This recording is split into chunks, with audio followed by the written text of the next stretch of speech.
All right, we're here in the Niner locker room with Ben Bartch, one of the newest 49er offensive linemen, and we were just talking to Chris Forster. He said he really liked the job that you did at left guard in this game. When you watched the film, what stood out to you? Of the game of Well, after just- playing or like before? Well, no, I mean, obviously, you're the job that you did and the line, the way the whole thing came together. There were three new guys in there. Yeah, it was a lot of crazy. changes. Definitely crazy. Not a lot of those games happen with three guys going down, but yeah, it was good. It was a difficult situation and stuff, and yeah, it was good to get in and contribute. What do you think overall? You've been here for a month or so. Give me your impressions of this locker room and this organization thus far. It's a very organic and authentic culture. Lots of really good leadership. Really good coaches. They do things the right way. So far, it's been very positive.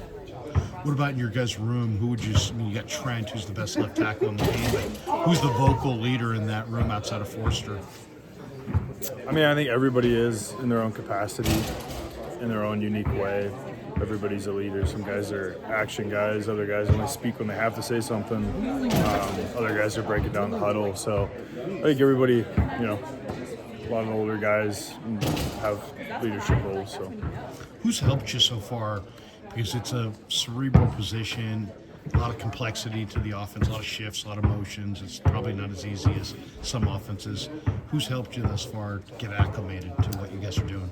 really, like, the whole room's been pretty helpful as far as just asking questions. All the offensive line coaches, obviously Forster, Craig, Joe. Corey Luciano's a rookie. He's helpful, like, right when I got here. So everybody's been pretty good. Where do you feel most comfortable on the line? Because I know you're versatile. You've played a bunch of spots. Where do you feel most comfortable? Really, any of the middle three. I'm learning center and playing that more and more and getting reps, which is good. But yeah, really anywhere. So. Chris mentioned that he likes your potential long term at center. How do you feel about that position, making the line calls and that's a major position, and you got two guys you can really learn from here in Big John and Jake. Yeah, Big John. Yeah, they're both great dudes. They know what they're doing. They're pros. Yeah, I think it's good. It's new experience and learning and stuff, but having a growth mindset and working hard. So. Who's helped you develop it since you've been in the league the most? I know Warhop said, or Forster told us that Warhop really recommended you to him in a breakfast meeting they had before the Jacksonville game. But who would you say, coach-wise, has been key to your development? Yeah, I think Hop is really good. Forster's a really good coach. So I've had a lot of good mentors as far as players as well, and older guys that when I was first in the league, playing with guys like Brandon Linder, Andrew Norwell, Tyler Shadley, Brandon Sheriff. You really try to soak up your information and learn from not only coaches but also players and stuff. So it's a technique-rich deal, huh? You got to pretty much learn it all. Okay, you had the huge, high-profile deal where you were Gatorade, peanut butter. I remember watching you put that concoction together on the NFL Network. Can you tell us what was in your weight-gaining concoction? Everything in the video. So it was Gatorade. Yeah. There's peanut butter. Yeah. Was there eggs there? Yeah, there's eggs. Eggs. It was basically a breakfast. I was a strength coach, and so I had to drive early in the morning, carpool and pick up people, and I didn't really have time to sit down and eat all the calories I needed, so I just blended it all up. That was kind of the thing. And morning drink, or was it? In the morning, yeah, it was just my breakfast. Is it good, or was it No, like it wasn't, hell no. getting it down? Yeah, it was gross. Purpose, not pleasure kind of thing. Yeah, and did it work? How many pounds did you put on? Yeah, it worked. It worked pretty good. I put on 30 pounds in a couple months. So. No, tell us where you're from. Give Niner fans, they always want to know more about the guys behind the scenes. Give us your story. Where are you from? Yeah, I'm from Oregon. I grew up in the Willamette Valley. I went to college in Minnesota. Played at St. John's University. Division III, right? Division III, yeah. So you just dominate guys at the Division III level? Or? Yeah, just playing ball, and was fortunate enough to be drafted in 2020. And so. How'd you get the invite to the Senior Bowl? Because I know you showed up in Mobile, and that opened up a lot of eyes.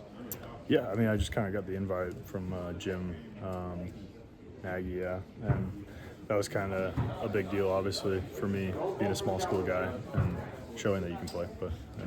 This Ravens game, one of the things, wrinkles I thought they showed was they brought some pressure off the edges with the corners and some of those condensed formations, and those corners were able to put some pressure on the quarterback. It seemed like they put a lot of players in the middle of the field and just tightened those windows. What did you see when you watched the film as far as what they did to you guys to try to neutralize this offense?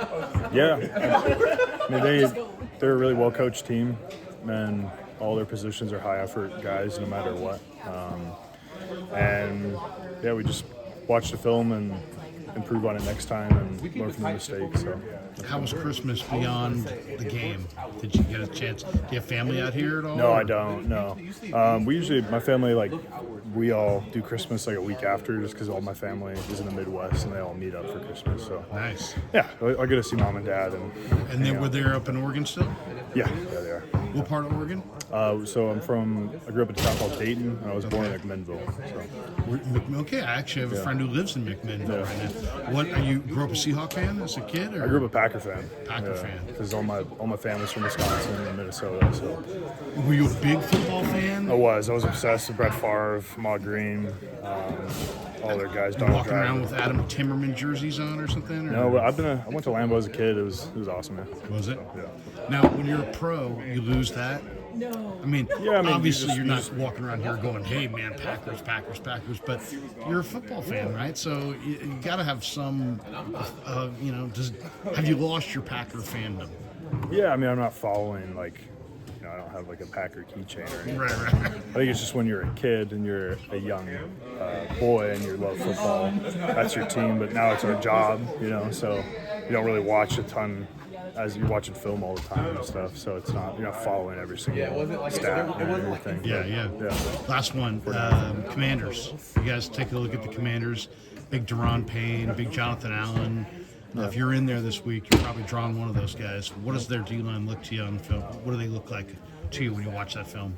They're very refined. Both those guys have a really good skill set. You're getting heckled by Feliciano over there. Yeah, Big John. Look at him sitting over Big there sneezy heckling. John. Oh, look at that. But no, they're excellent players. Respect is due for sure. And you got to be on your A game and have a good plan going in. So that's what we're doing. Appreciate you, man. This would be a great spot for you to be long term, I would imagine. Have you let yourself your mind think at all about the future, or is it literally day after day, practice after practice? Yeah, a little bit of both. I mean, right now it's just what's in front of you now. That's kind of my mindset and winning every day. So. Thanks for your time, man. Yeah, Appreciate thanks, you. Appreciate it, man.